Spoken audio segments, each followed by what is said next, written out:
The Department of Biomedical Sciences UPM was established in 1993-1994 under the Faculty of Veterinary Medicine and Animal Production. It became affiliated with the Department of Medical Science and Department of Nutrition and Community Health to establish the Faculty of Medicine and Health Sciences on 1st August 1996. In response to the changing face of medical and biomedical education and the increasing need for professionally skilled graduates, we offer a 4-year Bachelor of Science Biomedical Sciences program. Department of Biomedical Science in UPM is accredited with Institute of Biomedical Science Certificate of Competence that certify the students to work and further their studies in UK. With this recognition, it provides the opportunities for the graduates to assess the health and care professions, as this course is certified with the professional qualification that demonstrate the graduates to meet HCPC standard of proficiency for registration as biomedical scientists. The teaching and learning motto of the department will open up a world of endless opportunities through various interactive, student-centered and outcome-based education through technologically advanced education, research and innovation centers. We work hand in hand with relevant industries to produce quality degree that is of market demand and in turn create globally oriented graduates with multidisciplinary skills, and we are fully committed to the students' holistic development. Biomedicine in UPM is a very unique course for me, and I believe in the fact that we have to produce a very affordable and very good healthcare system where doctors and scientists, they work together to produce a better future for the next generation. Please join our biomedical science program. You have a great learning experience here.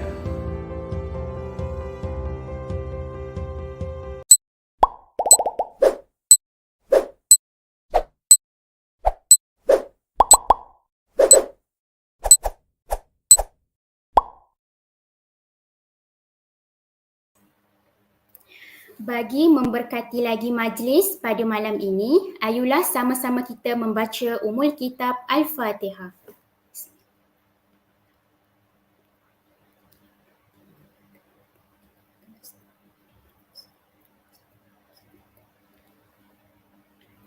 Amin amin ya rabbal alamin.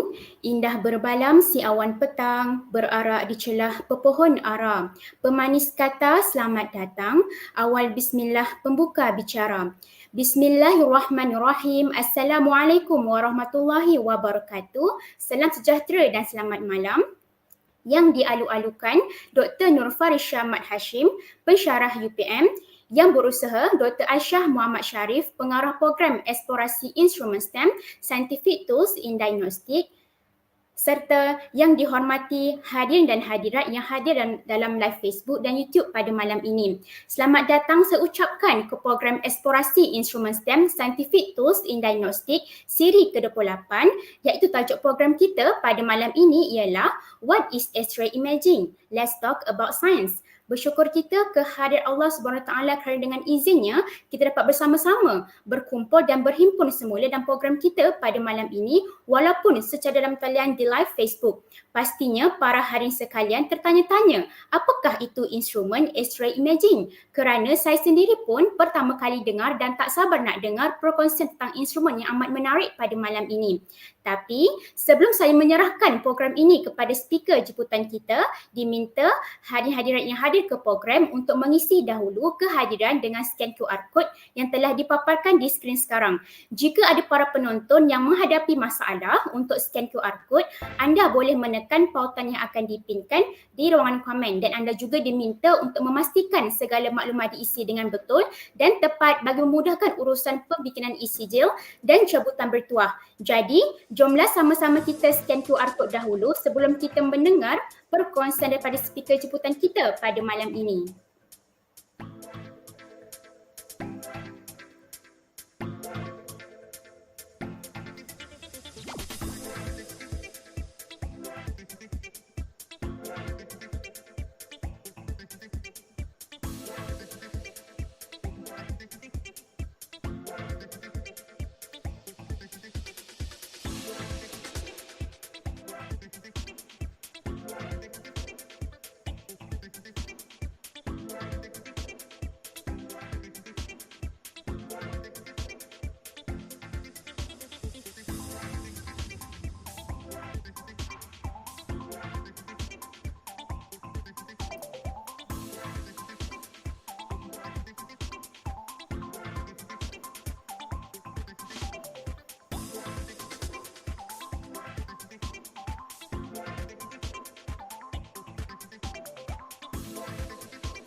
Baiklah, jika hadirin-hadirat sekalian tidak sempat untuk scan QR code tadi, anda masih boleh klik pada pautan yang telah dipinkan di ruangan komen. Hadirin yang dihormati, link dan QR code kehadiran akan diberikan di live Facebook dan YouTube sewaktu program berjalan dan akan dibuka sehingga 9.15 malam sahaja. Sila pastikan email yang diisi adalah tepat agar tidak berlaku sebarang masalah bagi penghantaran E-sijil. Jadi, tanpa melengahkan masa lagi, majlis dengan sukacitanya menjemput dan mempersilakan Dr. Nur Farisha Mat Hashim, pensyarah UPM untuk menyampaikan perkongsiannya. Dengan segala hormatnya, mempersilakan.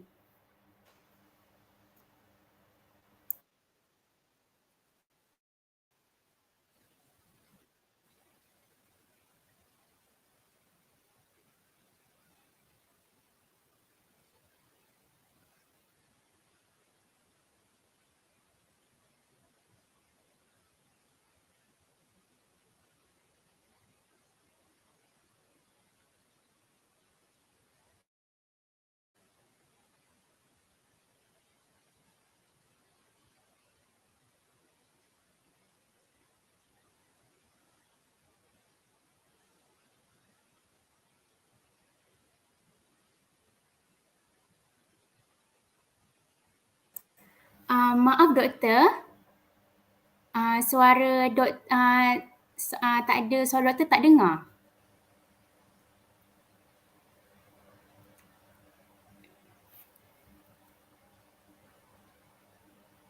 Doktor boleh buka mic?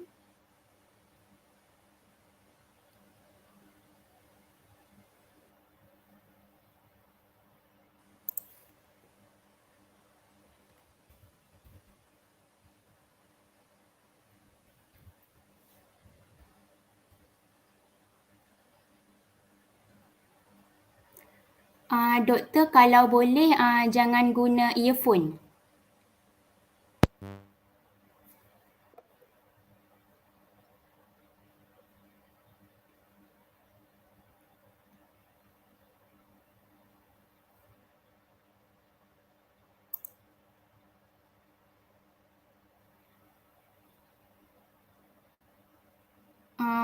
Mic doktor tak buka lagi doktor. Kalau boleh doktor boleh try buka earphone.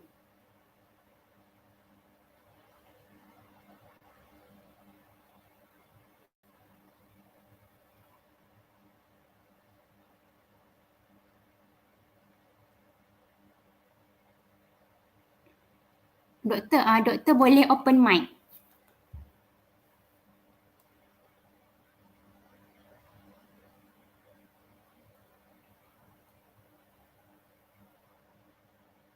Tak dengar lagi doktor. Sebab mic doktor tak open lagi.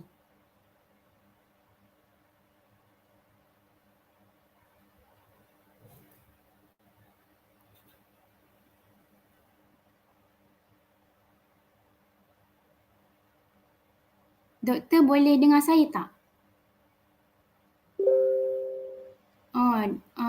Sebab kami tak boleh dengar doktor sebab doktor tak buka mic. Doktor mute. Tadi saya dah unmute. Sekarang boleh dengar? Okey, boleh dah. Boleh dengar. Okey, dah. So, saya dah buka Sekarang boleh tadi. dengar. Okay, tak apa. It's alright. Sorry. Jadi, kita ulang semula ya.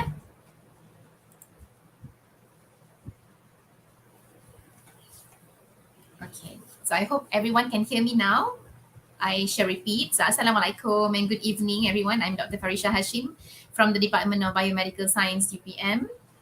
I hope all of you are doing well, are keeping well. And tonight I will be sharing with you about what is X-ray and X-ray imaging instruments.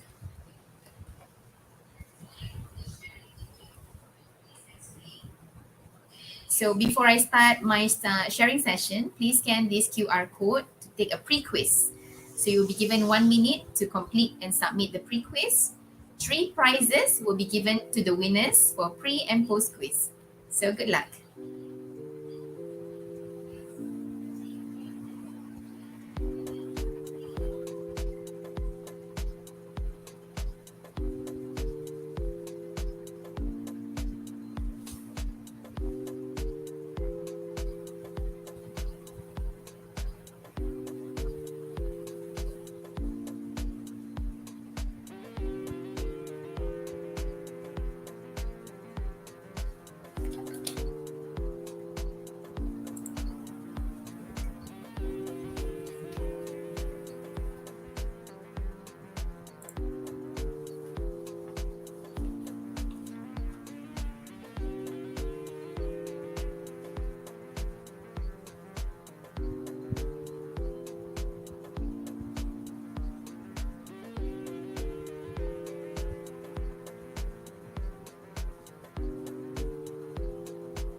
Okay, so everyone, here is a list of contents of my talk for tonight.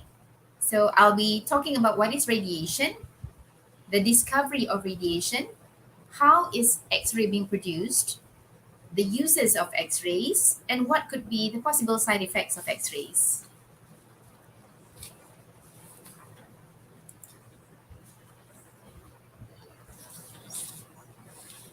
So before I proceed with my talk, let us spend a few minutes to watch this video about how does X-ray see through our skin. Enjoy the video.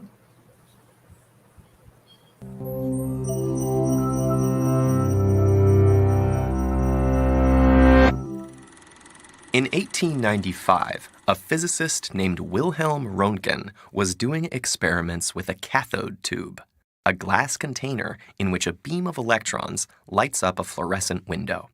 He had wrapped cardboard around the tube to keep the fluorescent light from escaping when something peculiar happened. Another screen outside the tube was glowing. In other words, invisible rays had passed through the cardboard. Wilhelm had no idea what those rays were, so he called them X-rays, and his discovery eventually won him a Nobel Prize.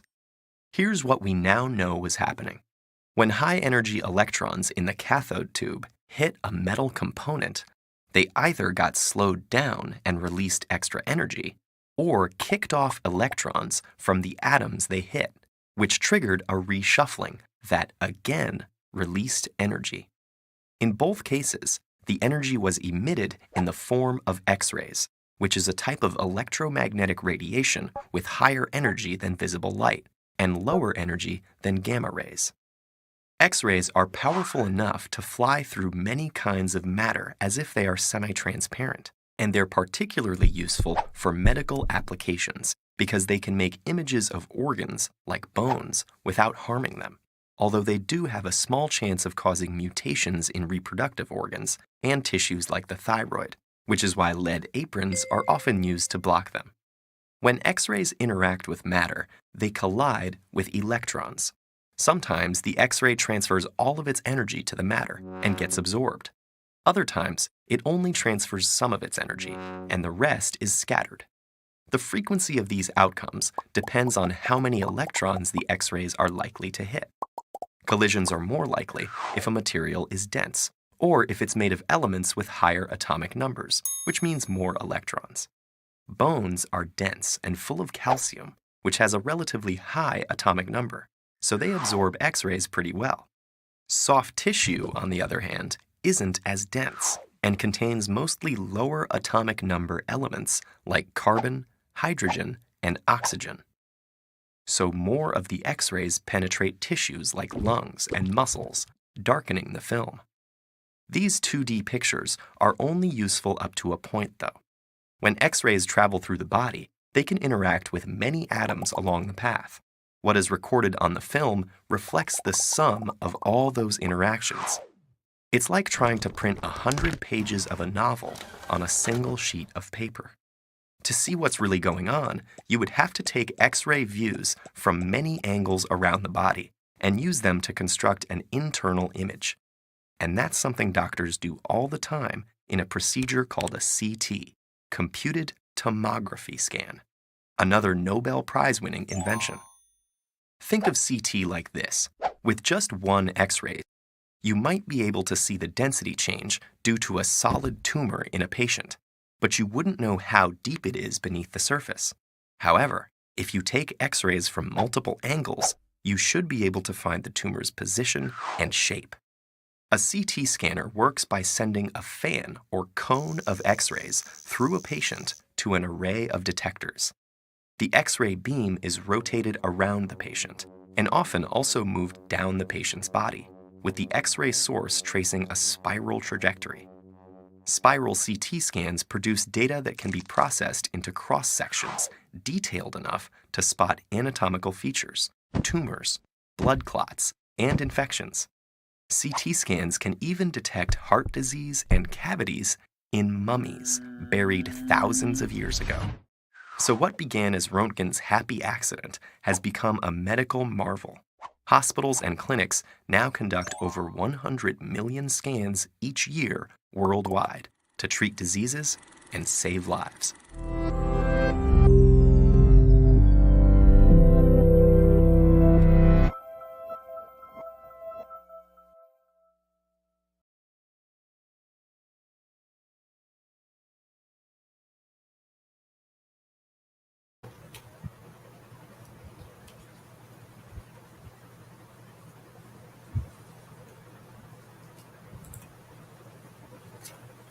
So everyone, I'm sure that all of you now are familiar with X-ray after watching that opening video. So before we learn more about X-ray, we need to understand what is X-ray stands for. What does it stand for? So X-ray stands for X radiation actually. So radiation means energy in the form of waves or particles that comes in two basic physical forms.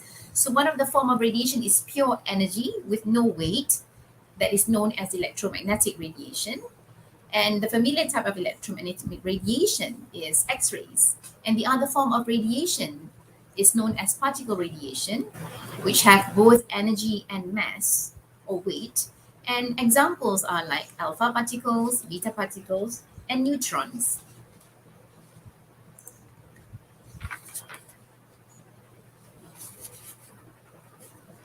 So radiation is divided into non-ionizing and ionizing radiation. So non-ionizing radiation includes visible light, the light that we can see, heat, radar, microwaves, and radio waves. So it deposits energy in the materials through which it passes, but it does not have sufficient energy. It does not have enough energy to break molecular bonds or remove electrons from atoms. Whereas the ionizing radiation, such as gamma rays, X-rays, alpha particles, beta particles, are more energetic than non-ionizing radiation.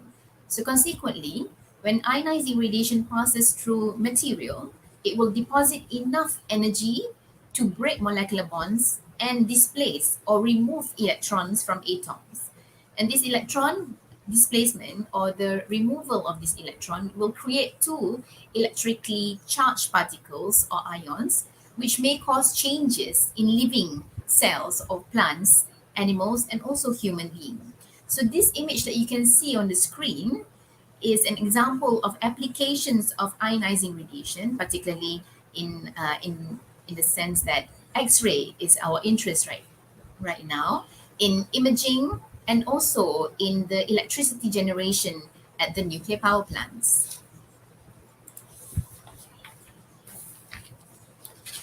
So this image on the screen right now is to show us the spectrum of electromagnetic radiation, and X-ray sits in between UV, ultraviolet, and gamma rays. So the entire electromagnetic spectrum from the lowest on the left-hand side to the shortest wavelength on the right-hand side includes all radio waves, radar, infrared radiation, visible light that makes things that you're able to see, ultraviolet, X-rays, and also gamma rays.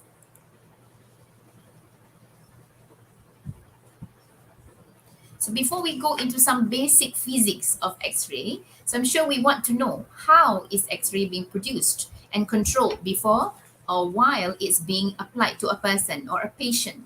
So the person handling the X-ray machine is who we call as radiographer. So they are a well-trained personnel. So they will be able to adjust the current and voltage settings in determining the optimal X-ray beam being produced for certain procedures. So different body parts will require different X-ray beam.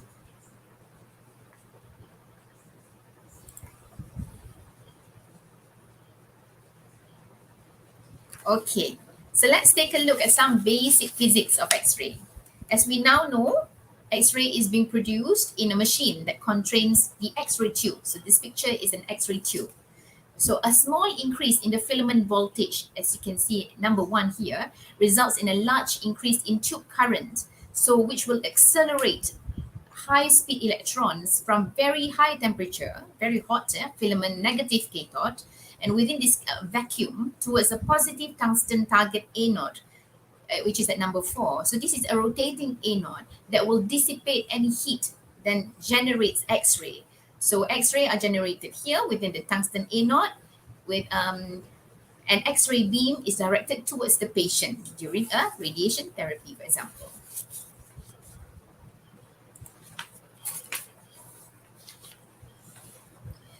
So let us take a look at the generation of characteristic X-ray. So what is characteristic X-ray?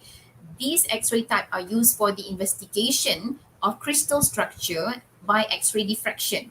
So this slide is to show us what happens when a high energy electron collides with an inner shell electron. So both these are going to be ejected from the tungsten atom, leaving a hole or a space in the inner layer, number 2 here. This is filled by an outer shell electron, and with a loss of energy emitted as an X-ray photon. And when X-rays hit the electron, number 4, electrons will be ejected from the atom by photoelectric effect and Compton scattering, so leaving behind a net positive charge.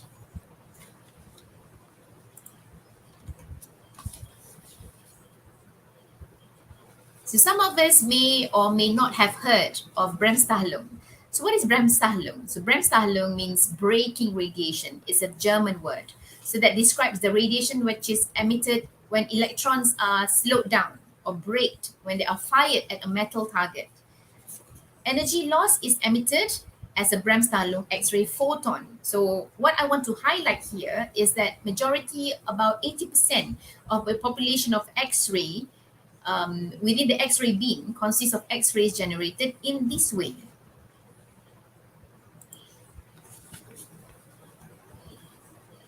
So okay, enough of physics. We have seen some information about the history of X-ray in the video earlier. So we already know the important person behind the discovery of X-ray. So Professor Willem Röntgen, he's the one discovered a new type of electromagnetic radiation that he himself doesn't know what he wants to call it, so he called it X radiation. So now we call it X-rays.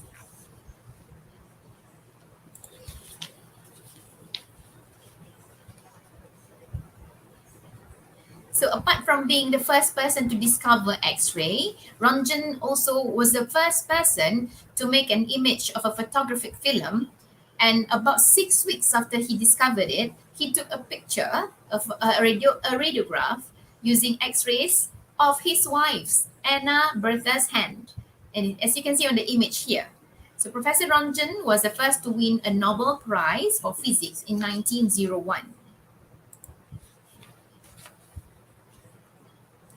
So we need to remember that X-rays have much higher energy and much shorter wavelengths than ultraviolet light, and scientists usually refer to X-rays in terms of their energy rather than their wavelength.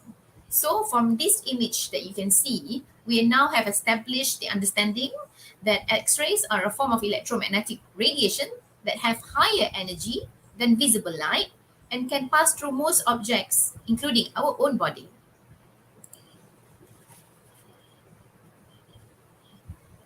So X-ray technology has become a key element in the identification, diagnosis, and treatment of many types of medical conditions. So X-ray is the art and science of using radiation to provide images of bones, organs, soft tissues, and also vessels that comprise the human body.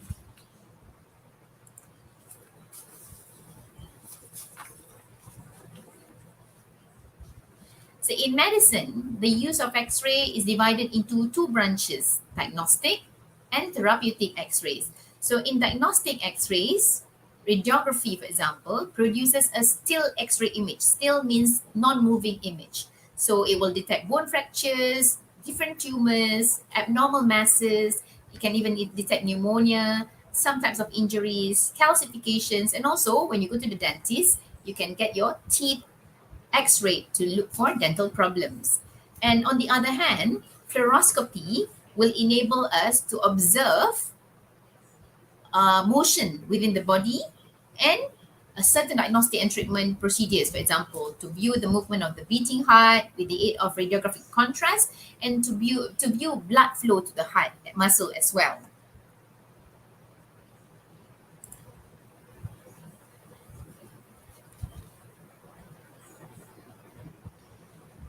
So mammogram is another method for diagnostic X-ray whereby early cancer detection can be made possible. So CT, on the other hand, is called computed tomography, combines traditional X-ray technology with computer processing to form 3D image of structures to our body. So you learn more about CT scan next week.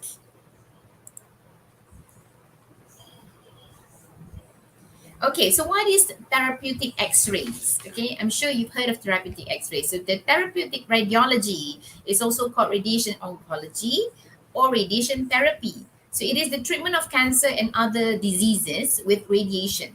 So oncology is a branch of medicine that focuses on diagnosing and treating cancer. So radiation in many forms is used to kill the cancer cells by preventing them from multiplying.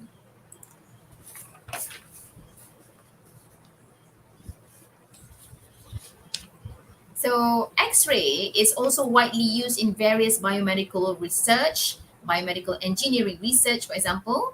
So this is an example of an X-ray device called cabinet X-ray diffraction system. So in this system, there's an X-ray tube inside it, a detector, and sample that are contained in a housing that provides shielding to the users and also others in the lab.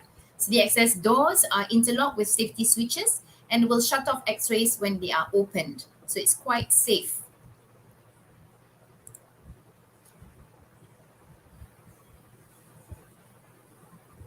And this is a compact, totally enclosed research X-ray device. So this is also used for X-raying cells, for example, or even tiny animals. The access door is equipped with a power cutting interlock switch.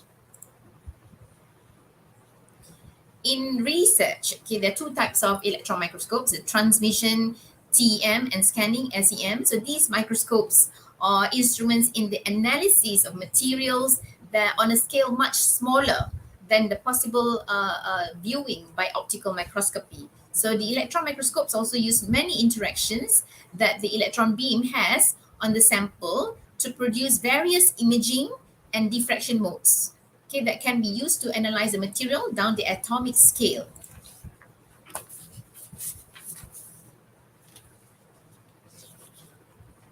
So these are among X-ray devices used in the radiographic system settings. And these are also X-ray machines divided into three main groups. Okay, the fixed X-ray machines you can see on the left, the portable X-ray machine on the right, okay, and mobile X-ray machines. So this is more images of a portable X-ray machine, okay, and also a portable mini C-arm X-ray unit.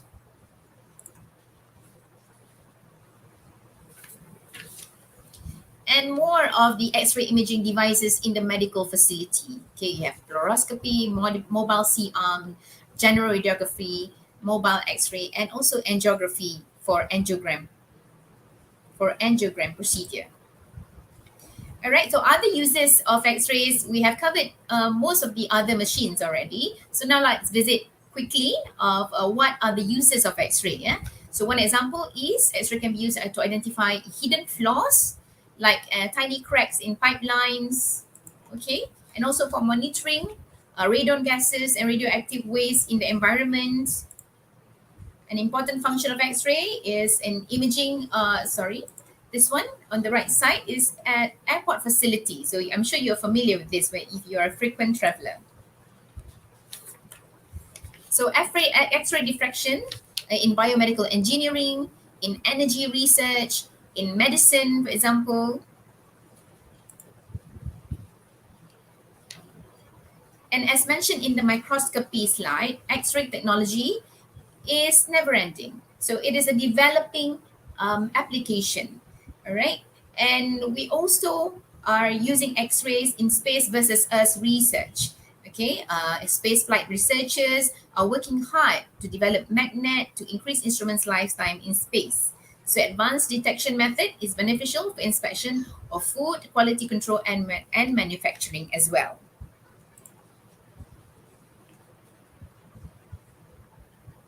Okay, so everyone, that's the first half of my lecture. So let's take a couple of minutes break to see who wins the lucky draw. So there will be 2 winners for this lucky draw. Let's play.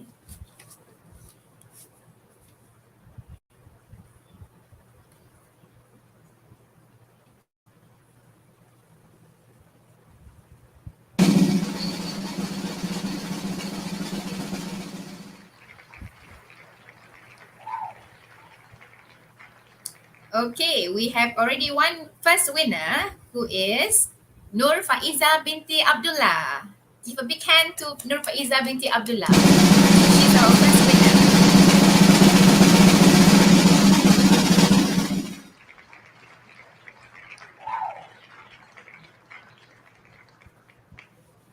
And the second lucky winner goes to Fong Yui Hen. Congratulations.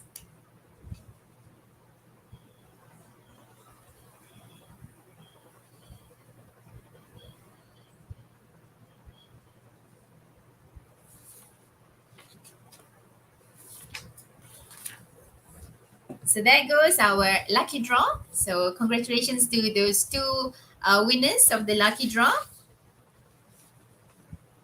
So we shall continue with my final part of the lecture. Okay, so the final part of my talk tonight is to share about how do medical x-rays work. All right, so to create a radiograph, so the x-ray film that you get when you go for an x-ray imaging, you have to position yourself. So we as patient, we have to be positioned so that the part of the body being imaged is located between an x-ray source and also an x-ray detector. So when the machine is being turned on, so the x-rays will travel through our body and absorbed in different amounts by different tissues. So we know this already in the earlier part of the lecture, that depending on the radiological density of the tissues they pass through will be different amounts of x-rays absorbed. So the radiological density means is determined by both the density of the atomic number, okay, the number of protons in an atoms of the nucleus of the material being imaged. So for example, our bones, we have calcium in our bones. So calcium has higher atomic number than other tissues like muscles, for example. So they will readily absorb x-rays and produce high contrast on the x-ray detector.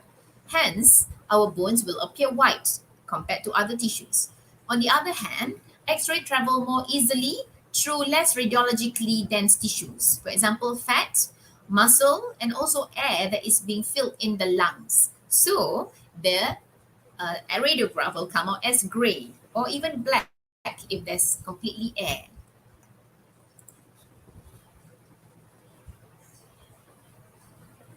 Okay, so before that, have you ever asked why is x-ray being performed in the first place? So of course, the doctor will order an x-ray for a very valid reason. So the doctor will examine the patient, and then if you're having some pain and discomfort, we need to x-ray the part that is being in pain. So for example, conditions that will be valid for an x-ray is fractures. So if you come in from a soccer game or any types of games that you suspect you're being injured from, so you probably had a fracture.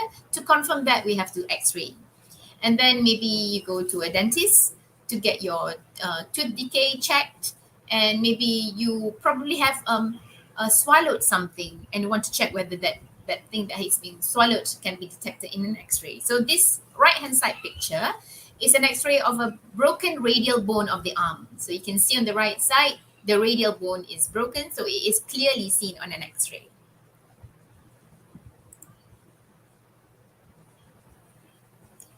Okay, so the picture that you can see right now is the imaging of our chest. So solid things that we mentioned before, like bones, okay, will show up white. And the squishy materials in the gray left-hand side here is going to appear gray. And air in our lungs will appear as black. So if you have any chest x-ray at home, you want to try and have a look, you can look at them. So this is an appearance of the different entities of x-ray. So these images will demonstrate the 5 appearance that has been mentioned. So air will come out as lucent or black, and metal will come out as opaque or white. Okay, metal appear as opaque on X-ray imaging while air is lucent. So this is how you differentiate. Okay, this is just an example of an image of carved,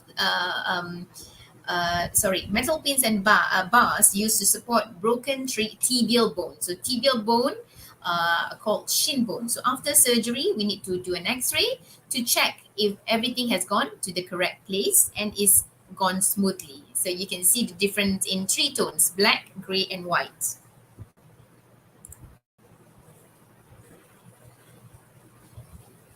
So different absorption spectra seen on X-rays, as you can see on the right-hand side here. And on the left side is an image of a patient with a knife embedded in his left shoulder. So you can see a different absorption spectra seen on the X-rays. And this is an image of a patient, okay, with a knife embedded on his left shoulder. And let's take a closer look at this image. So this X-ray will show white, okay, very opaque object consistent with a metal blade, a metallic blade of the knife. So that's why it was very clearly seen here as white, because it's made of metal. And the handle of the knife is plastic, so it's very loosened compared to the metal. So the metal blade is embedded, if you want to know, here is in the bone of the proximal humerus. And the air external to the patient and also inside the lungs will appear as black or dark gray, as a large amount of original X-rays will reach the detector and not been absorbed.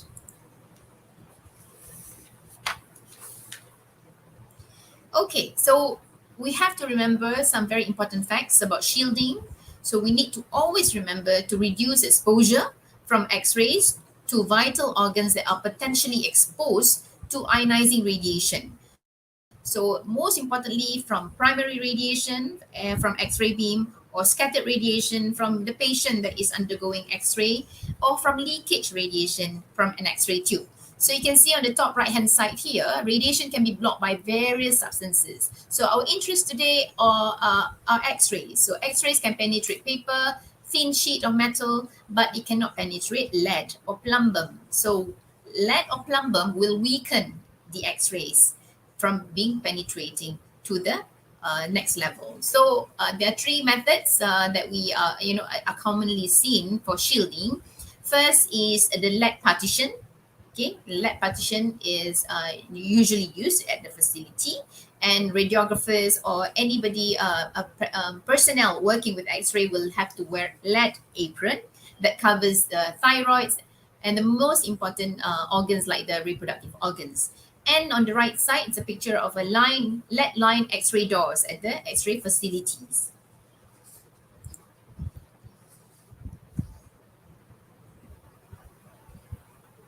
Okay, so there are some potential side effects imposed by X-rays. So proper shielding is very important, like we've seen on the previous slide. So before we go for an X-ray, for example, a pregnant woman should be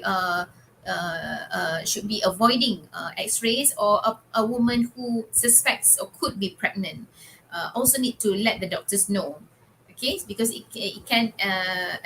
need to avoid exposing unborn babies, unborn child to dangerous amount of exposure. And if you're given a contrast material to ingest, for example, in a fluoroscopy, mild side effects like nausea, like lightheadedness can appear as well, but it will go away. So the dose absorbed from a chest, skull, abdomen, pelvic region, arms, shoulder, or knees is quite low and is smaller than the one received annually from natural sources. So even at low doses of radiation exposure, it cannot be excluded that the dose could cause cancer or genetic effects or other detrimental effects. So there is no practical evidence of such effects from any human studies to date, but the theoretical possibility cannot be ruled out. Okay?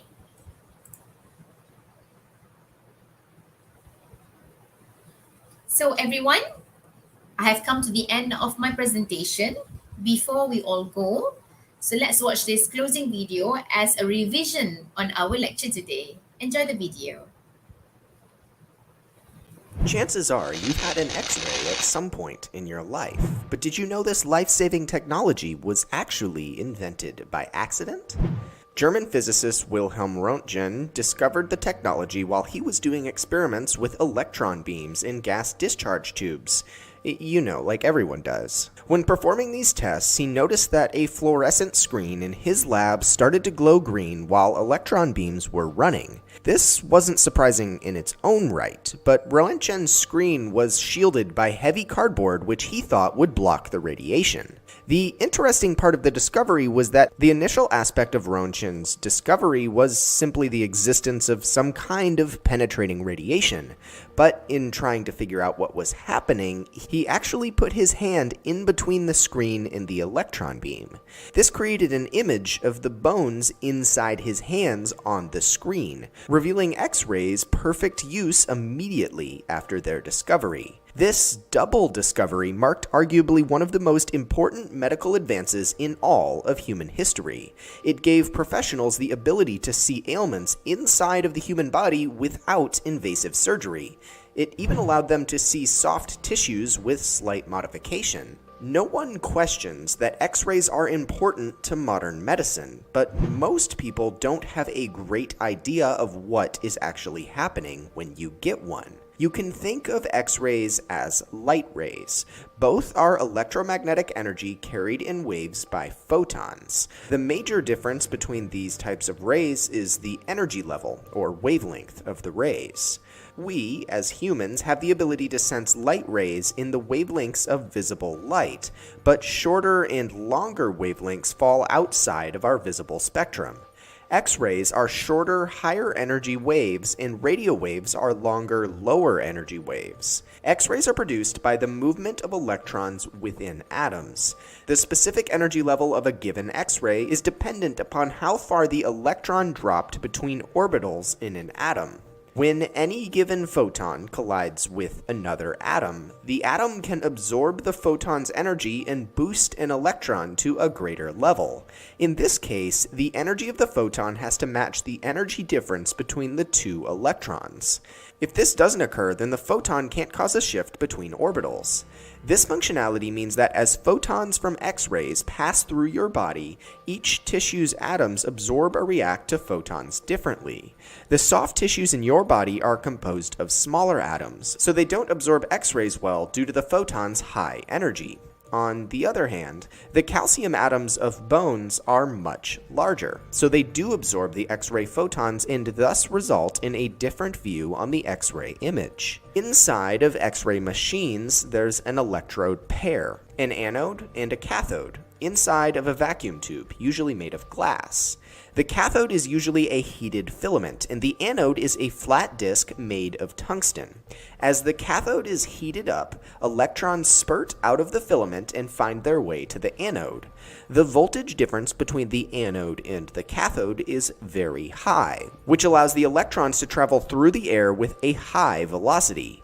As these electrons travel through the tube at such a high pace and hit the tungsten atoms of the anode, it knocks loose electrons in the lower orbitals of the atoms. As electrons fall from higher orbitals to these lower energy levels, the extra energy is released as a photon. Since this drop is large, it releases high energy photons, or an X-ray. This is how normal X-rays are produced and function, but in cases where soft tissue, like human organs, need to be examined, then contrast media needs to be added. Contrast media are typically liquids that absorb X-rays and collect in soft tissues. To examine blood vessels, doctors will inject this media into veins. Oftentimes, in these cases of soft tissue viewing, doctors will also use fluoroscopes to see the image in real time and can even capture videos using these devices. To collect the actual image from an X-ray, doctors use a film or sensor on the other side of the patient. These films work nearly identically to normal photographic film, and the sensors are particularly sensitive to X-rays. Through all of this imaging, doctors can deduce a wide array of important medical data from X-rays. Even with the significance of X-rays, they can still be dangerous in high doses, as they are a form of ionizing radiation. This means that when an X-ray hits an atom, it can actually knock electrons off to form an ion, or an electrically charged atom. The free electrons then collide with other atoms to create even more ions. Ions can cause unnatural chemical reactions within the body, resulting in mutations in a patient's DNA. This mutation can then become cancerous or form other issues. It's this reason that doctors try to sparingly use X-rays, or at least use them only when absolutely necessary. In low doses and infrequently, X-rays are nothing to be afraid of and can be a life-saving medical technology in the modern era.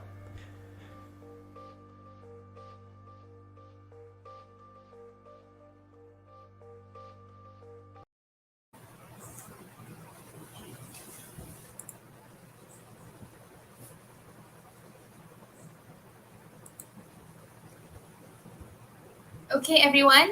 I really hope that you have already enjoyed the talk and also can somehow remember the very important components of X-ray and X-ray imaging. So let's take some time to scan this QR code on the screen to take this post quiz. You are given about 1 minute to complete and submit the quiz, and there will be 3 total winners altogether. Good luck.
Okay, everyone. So I hope you already managed to answer the very simple questions in the post quiz. Okay, as you can see on the screen, so we're going to have a 10-minute session for me to brief about careers or kerjaya in the X-ray imaging technology, and also any questions that you have to ask.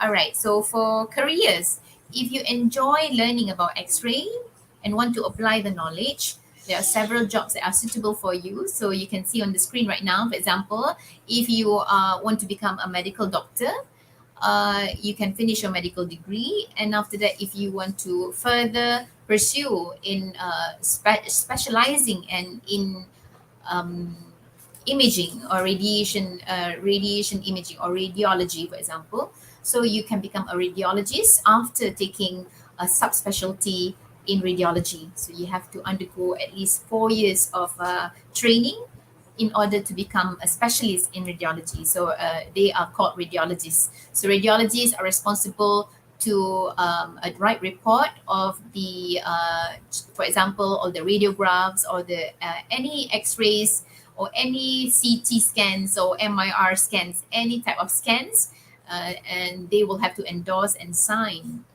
the report before it's being released to the patients. And on the other hand, if you're interested in physics, so you can become a medical physicist. So medical physicists are people who are like engineers. They are experts in biomedical engineering, in the instrumentation of the machines that are involved in the imaging technology of, for example, X-ray imaging. So they are also working very closely with the radiation oncologists Experts or specialists in cancer, treating cancer patients. So radiation oncologists will have to work hand in hand with the medical physicists to determine the right amount of exposure and dose to be absorbed by the cancer patients, because these different type of cancers, breast cancers, pancreatic cancer, prostate cancers, will require different mapping, different dose mapping, and different amount of exposures and dose given, X-ray beams given to them. And thirdly, you can also, if you are interested just to become the person in charge in the radiation facility, so you can become a medical radiation technologist. There is a diploma program for medical radiation technologists, if I'm not mistaken. So you are the person handling these instruments, dealing with patients in the X-ray room or MRI room or CT scan room. So you are the person in charge. And as well as radiographer. So radiographer is also the person who will take X-ray, chest, or any types of X-ray film for you in the facility, and will pass the X-ray film to the radiologist to be reported. And so far, these are among the careers that are being offered if you're interested in these instruments. So I'm happy to take any questions. So far, I have got 2 questions in the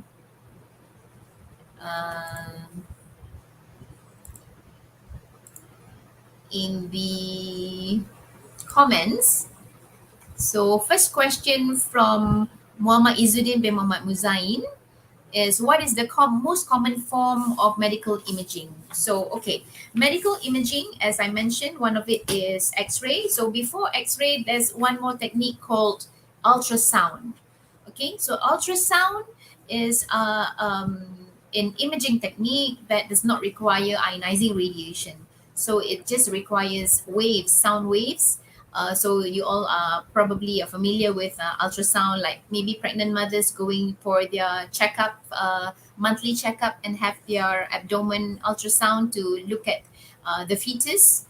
So ultrasound and X-rays are less costly compared to CT scans and also MRIs. Okay, so the most common, to answer your question, is ultrasound and X-ray. So while an X-ray focuses on the bones, on the lungs, on gas-filled organs, ultrasound focuses on the internal details of these organs. So the person handling ultrasound machines or instruments are called sonographers. Sonographers will do sonograms. Sonograms is another name for ultrasound. So ultrasound is a way accurate and useful when it comes to diagnosing heart, soft tissues, fluid buildup, and so on. So you can see some fluid buildup in any cavities in the stomach or in the uterine area. That is where ultrasound plays a role. But if you ask me again, the most common form of medical imaging would be these two, ultrasound and X-ray, as compared to CT and MRI. Okay, I also saw a second question asked from still Muhammad Izzuddin bin Muhammad Muzain. So his question is, what is the difference between radiology and medical imaging? So I also mentioned in the career slides just a couple of minutes ago. So practitioners, healthcare practitioners of radiology are called radiologists. Okay, so these group of people who has got to finish a medical degree, a 5 years medical degree, before they can do radiology and become radiologists. And they utilize imaging technology in the diagnosis and treatment of patients. So they diagnose from the X-ray or MRI or CT report. They will write a report and they will diagnose what is actually the problem. They can be doing the diagnosis process, but not technologist. So medical imaging, on the other hand, is a technology itself. It is the name of the technology. So medical imaging is a technology which is used by radiologists okay, particularly for diagnostic purposes. So the medical imaging, like I mentioned in my slides, X-ray, even ultrasound, X-rays, and then if X-ray cannot really determine or give you answers, you can proceed with MRI and also CT scan. So CT scan uses X-rays, but MRI does not use X-ray. It's a different type of imaging. It's magnetic resonance imaging. So CT scan falls under X-ray because they use a combination of spiral-like X-rays beaming to the patient in a circular motion. So the patient will have to go into the donut look machine called CT scan to get the image. So to answer your question about what is the difference between radiology and medical imaging, that is what I can actually explain to you. Radiology is the a field of study, okay, of radiation related imaging, but the medical imaging is the technology itself that is being used by radiologists to give diagnosis to patients. Okay, so I hope all of you have benefit from this talk, and we shall proceed to the next session. Thank you.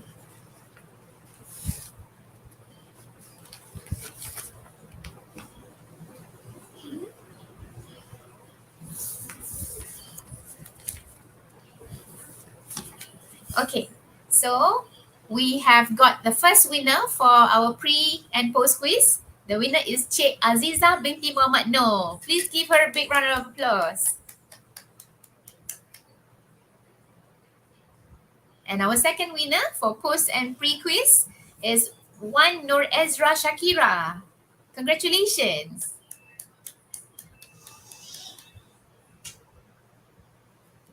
And we have our third winner for today, Hee Nyok San. Congratulations to all three of you.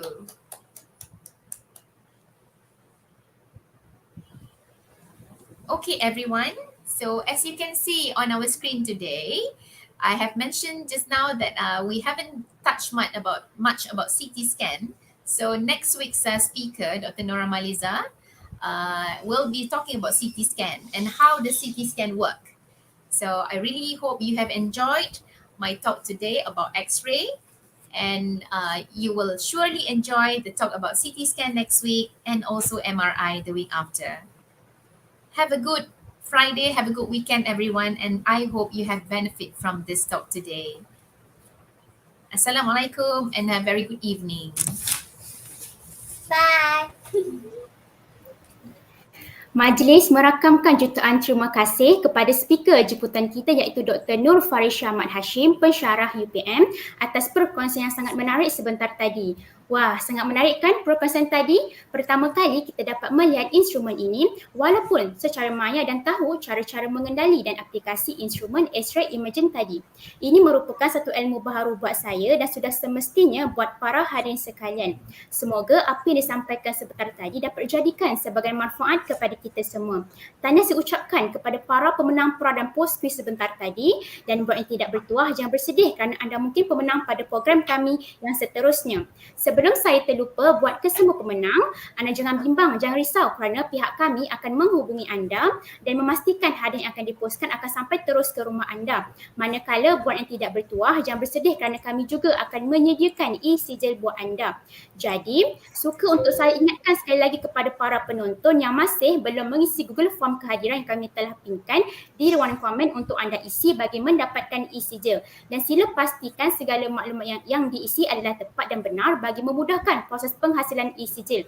Sebelum kita bersurai, saya Mumtaz binti Bahria mewakili Ahli Jawatan Kuasa Program Eksplorasi Instrumen STEM Saintifik Tools in Diagnostic siri ke-28 merakamkan sedikit tinggi ucapan terima kasih buat semua pihak yang terlibat sama ada secara langsung atau tidak langsung dalam memastikan program pada malam ini berjalan dengan lancar. Mohon maaf dari pihak kami ada tersalah kata, tersilap bicara sepanjang mengendalikan program pada malam ini kerana yang baik itu datang dari Allah SWT dan segala kekurangan itu datang dari kelemahan pihak kami sendiri. Akhir kata, diharapkan semua hadirin untuk jaga diri, jaga jarak dan jaga kesihatan semua. Kita berjumpa lagi dalam program kita pada minggu hadapan merupakan dalam siri ke-29. Tajuk program seterusnya iaitu CT Scan, How Does It Work, pada hari masa dan platform yang sama iaitu pada hari Jumaat 16 September 8 hingga 9 malam di live Facebook dan YouTube FSM UPSI. Sekian, wassalamualaikum warahmatullahi wabarakatuh. Terima kasih, selamat malam dan jumpa lagi.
Pembina wawasan gemilang, Universiti Putra Malaysia, membentuk siswa cemerlang.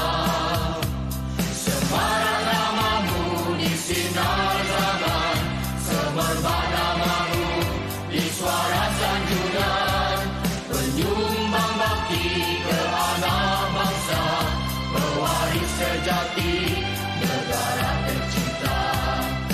Damai desa di pelbagai kota, tersemat citramu semerbak kenangan. Di darjat bangsa, di daulat negara, tersurat jasamu bencana kemajuan.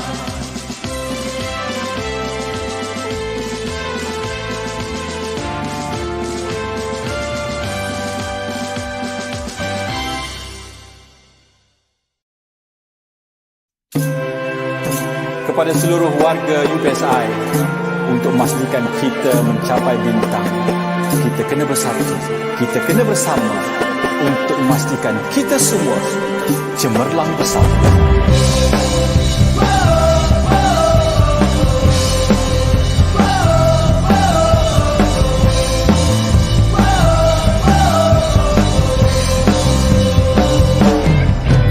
Saling menghargai, saling berbudi, sanjung tinggi tradisi.